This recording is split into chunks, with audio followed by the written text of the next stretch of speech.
ચાલો મિત્રો, હવે આપણે વિદ્યુત ક્ષેત્રની વાત આગળ વધારીએ. વિદ્યુત ક્ષેત્ર નક્કી કરતી વખતે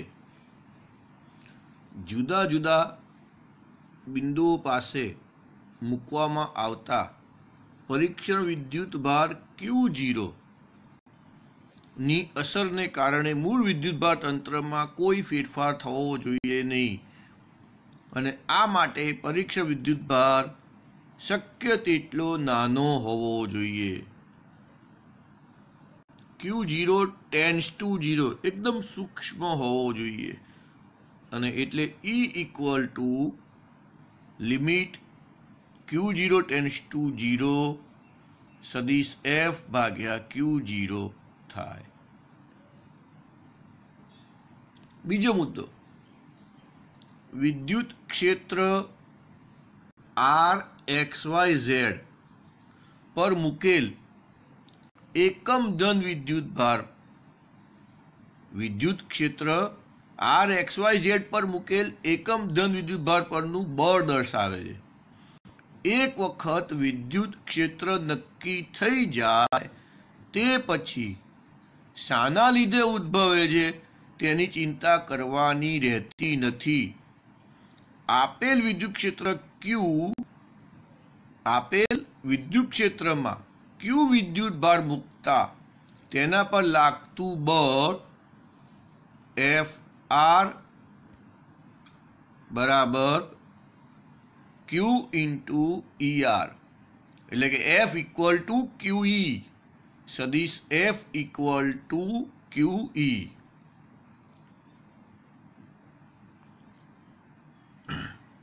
અને ત્રીજો મુદ્દો, વિદ્યુત ક્ષેત્રમાં કોઈ પણ બિંદુ પાસે મૂકેલ એકમ ધન વિદ્યુત ભાર ઉપર લાગતા બળની દિશાને તે બિંદુ પાસે વિદ્યુત ક્ષેત્રની દિશા ગણવામાં આવે છે. બહુ મહત્વનો છે મુદ્દો. વિદ્યુત ક્ષેત્રમાં કોઈ પણ બિંદુ પાસે મૂકેલ એકમ ધન વિદ્યુત ભાર ઉપર લાગતા બળની દિશાને તે બિંદુ પાસે વિદ્યુત ક્ષેત્રની દિશા ગણવામાં આવે છે.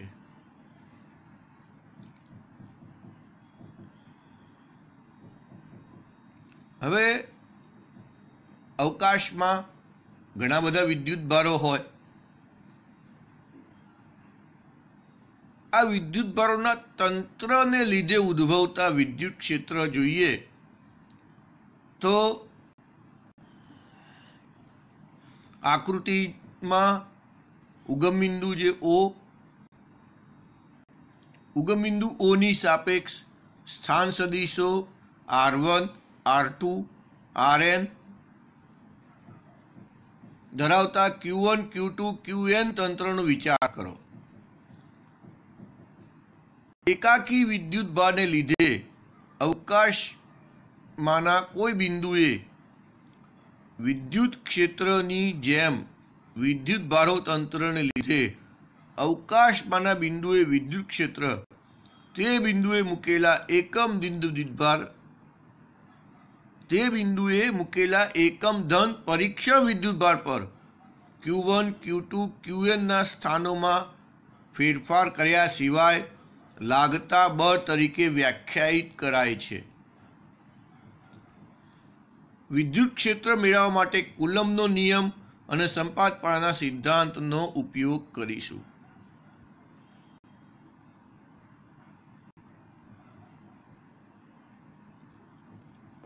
R1 આગળ રહેલા Q1 ને લીધે R આગળનું વિદ્યુત ક્ષેત્ર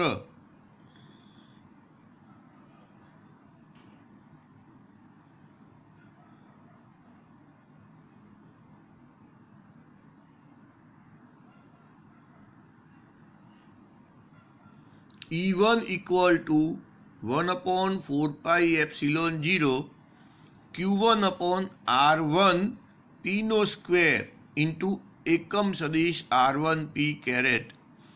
તે જ પ્રમાણે R2 આગળ Q2 ને લીધે R આગળનું વિદ્યુત ક્ષેત્ર E2 બરાબર 1/4π/0 Q2 upon R2P નો સ્ક્વેર ઇન્ટુ R2P કેરેટ થાય। એ જ પ્રમાણે વિદ્યુત ક્ષેત્રો E3, E4, En માટે આવા જ સૂત્રો લખી શકાય અને કુલ વિદ્યુત ક્ષેત્ર ER બરાબર E1,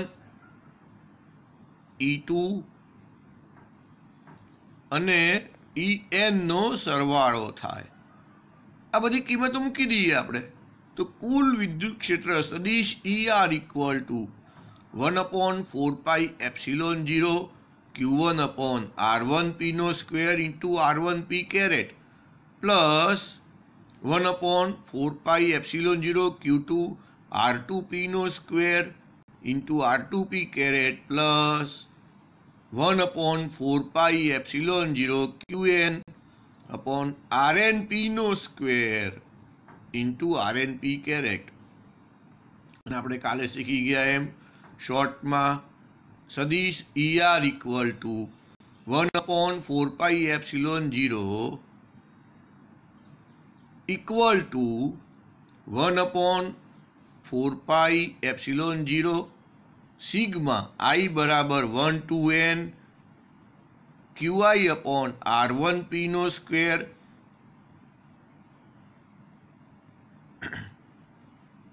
ઇન્ટુ RIP કેરેટ। ફરીથી બોલું સદિશ ER બરાબર 1/4 પાઈ એપ્સિલોન 0 સિગ્મા I બરાબર 1 to n into QI upon RIP નો સ્ક્વેર ઇન્ટુ RIP કેરેટ થાય।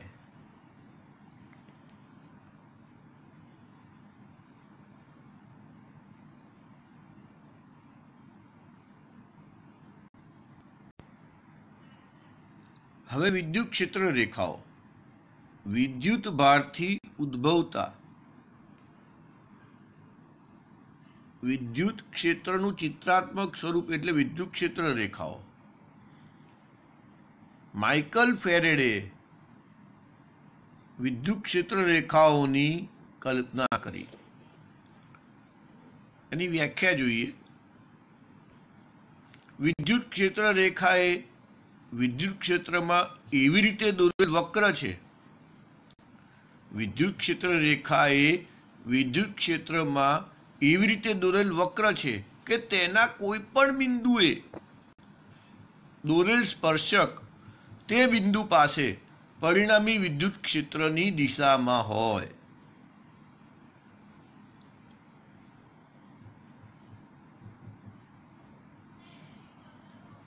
વિદ્યુત ક્ષેત્રની દિશામાં જ હોય તેવા સદિશો દોરો કે જેમના માન દરેક બિંદુએ ક્ષેત્રની પ્રબળતાને સમપ્રમાણમાં હોય।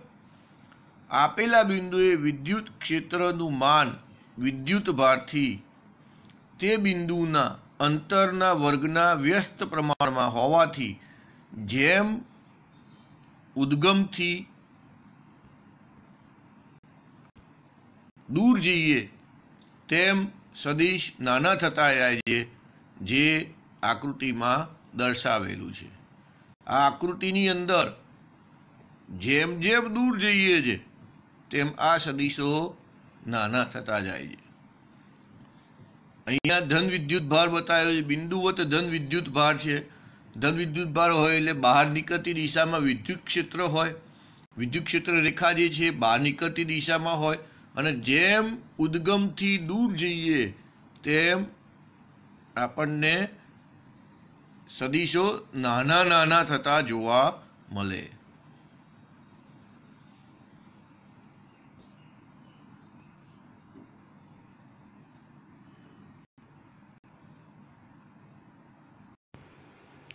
ક્ષેત્ર રેખાઓની લાક્ષણિકતાઓ ક્ષેત્ર રેખાઓ ધન વિદ્યુત ભારથી શરૂ થઈ ઋણ વિદ્યુત ભારમાં અંત પામે છે। બીજું આપેલ ક્ષેત્ર રેખા પરના કોઈ પણ બિંદુ પાસે ક્ષેત્ર રેખાને દોરેલ સ્પર્શક તે બિંદુ પાસે ક્ષેત્રની દિશા દર્શાવે છે। ત્રીજું બે ક્ષેત્ર રેખાઓ એકબીજાને છેદતી નથી। જો કોઈ બિંદુ પાસે બે ક્ષેત્ર રેખાઓ એકબીજાને છેદે તો છેદન બિંદુ પાસે બંને રેખાઓને દોરેલ સ્પર્શક તે જ બિંદુ પાસે વિદ્યુત ક્ષેત્ર બે દિશામાં હોવાનું સૂચન કરે છે। વિદ્યુત ક્ષેત્ર સદિશ રાશિ છે, તેને બે દિશા ના હોય માટે બે ક્ષેત્ર રેખાઓ એકબીજાને છેદે નહીં। સ્થિત વિદ્યુત ક્ષેત્ર રેખાઓ કોઈ બંધ ગાળો રચતી નથી। સ્થિર ક્ષેત્ર રેખાઓ કોઈ બંધ ગાળો રચતી નથી। ધન ધ્રુવમાંથી શરૂ થાય તો ઋણ ધ્રુવ પાસે અંત પામે, એટલે કે બંધ ગાળો રચતી નથી। વિદ્યુત ફ્લક્સ આપેલ બિંદુએ ક્ષેત્રને લંબ મૂકેલા એકમ ક્ષેત્રફળમાંથી પસાર થતી ક્ષેત્ર રેખાઓની સંખ્યા તે બિંદુએ ક્ષેત્રની પ્રબળતાનું માપ છે। ફરીથી વિદ્યુત ફ્લક્સ માટે આ સંકલ્પના બહુ જરૂરી છે। આપેલ બિંદુએ ક્ષેત્રને લંબ મૂકેલા એકમ ક્ષેત્રફળમાંથી પસાર થતી ક્ષેત્ર રેખાઓની સંખ્યા તે બિંદુએ વિદ્યુત ક્ષેત્રની પ્રબળતાનું માપ છે।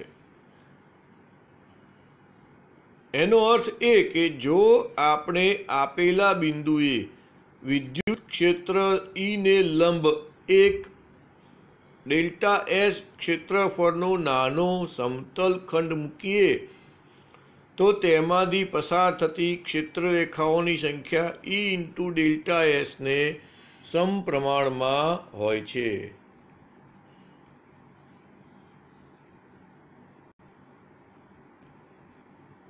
એના માટેની એક આકૃતિ છે કે એક ક્ષેત્ર રેખાઓ દર્શાવેલી છે અને એમાં એક સમતલ મૂકેલો છે। હવે આપણે ક્ષેત્રફળ ખંડને આ જે ક્ષેત્રફળ ખંડ છે એ ક્ષેત્રફળ ખંડને આપણે નમાવેલો છે। આ ક્ષેત્રફળ ખંડને નમાવેલો છે। હવે જો ધારો કે આપણે ક્ષેત્રફળ ખંડને કોણ થીટા જેટલો નમાવીએ તો સ્પષ્ટ છે કે હવે ક્ષેત્રફળ ખંડમાંથી પસાર થતી ક્ષેત્ર રેખાઓની સંખ્યા ઓછી થશે। ક્ષેત્રફળ ખંડ E ને લંબ પ્રક્ષેપ ડેલ્ટા S કોસ થીટા થશે। આમ ડેલ્ટા S માંથી પસાર થતી ક્ષેત્ર રેખાઓની સંખ્યા E into delta S cos theta થાય અને જો થીટા બરાબર 90 હોય ત્યારે ક્ષેત્ર રેખાઓ ડેલ્ટા S સદિશને સમાંતર હશે અને તેમાંથી બિલકુલ ક્ષેત્ર રેખાઓ પસાર થાય નહીં।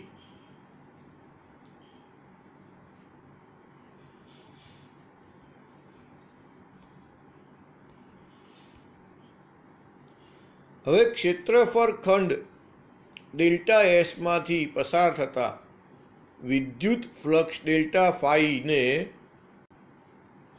કેવી રીતે વ્યાખ્યાયિત કરી શકાય? તો ડેલ્ટા ફાઈ બરાબર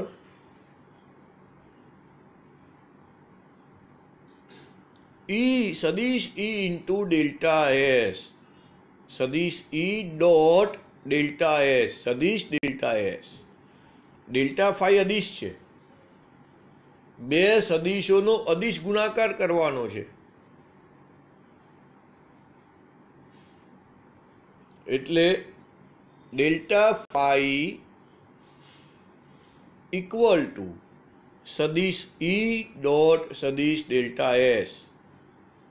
એટલે ડોટ નિશાની કાઢી નાખીએ એટલે કોસ થીટા ઘટક આવવો જોઈએ એટલે E into delta S into cos theta થાય। આ રીતે ફ્લક્સ વ્યાખ્યાયિત કરી શકાય। આ ફ્લક્સ કયું છે? તો આપણે એક સમતલ લઈએ છીએ અને એ સમતલને નાના નાના ખંડોમાં વિભાજિત કરી દઈએ અને એમાંનો એક ખંડ લઈએ અને એમાંથી પસાર થતી એ નાના ખંડમાંથી પસાર થતી ક્ષેત્ર રેખાઓની સંખ્યાની વાત કરીએ છીએ. અને એટલા માટે ડેલ્ટા ફાઈ લખ્યું છે કે સમગ્ર પૃષ્ઠ નથી લીધું, સમગ્ર પૃષ્ઠનો નાનો ભાગ લીધો છે. એનો એકમ ન્યૂટન ઇન્ટુ કુલમની -1 ઇન્ટુ મીટર સ્ક્વેર, એટલે ન્યૂટન પ્રતિ કુલમ ઈનો એકમ થયો કહેવાય, એ ઈનો એકમ થયો કહેવાય. અને મીટર સ્ક્વેર છે એ ક્ષેત્રફળનો એકમ થયો કહેવાય. એટલે ન્યૂટન પ્રતિ કુલમ ઇન્ટુ મીટર સ્ક્વેર એ ફ્લક્સનો એકમ થયો કહેવાય.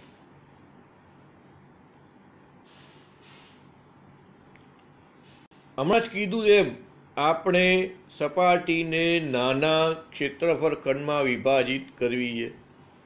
દરેક ખંડ માટે ફ્લક્સ ગણ્યું અને પછી તેમનો સરવાળો કરીએ એટલે સમગ્ર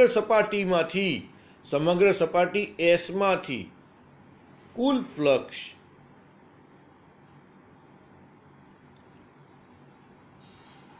ફાઈ ઇક્વલ ટુ સિગ્મા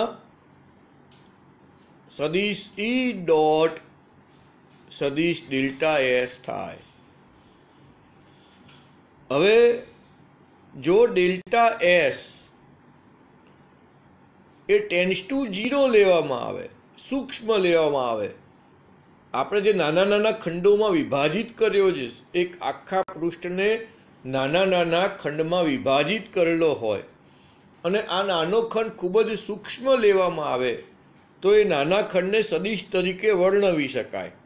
અને જો એવું લઈએ limit delta S tends to 0 લેવામાં આવે તો આ જે સરવાળો સિગ્મા લખ્યું છે એની જગ્યાએ મને ફાઈ બરાબર સંકલન ડેલ્ટા એસ ટેન્ડ્સ ટુ 0, એટલે ડેલ્ટાની જગ્યાએ ડી લખવું પડે, ડીએસ ટેન્ડ્સ ટુ 0 સદિશ ઈ ડોટ સદિશ ડેલ્ટા એસ થાય.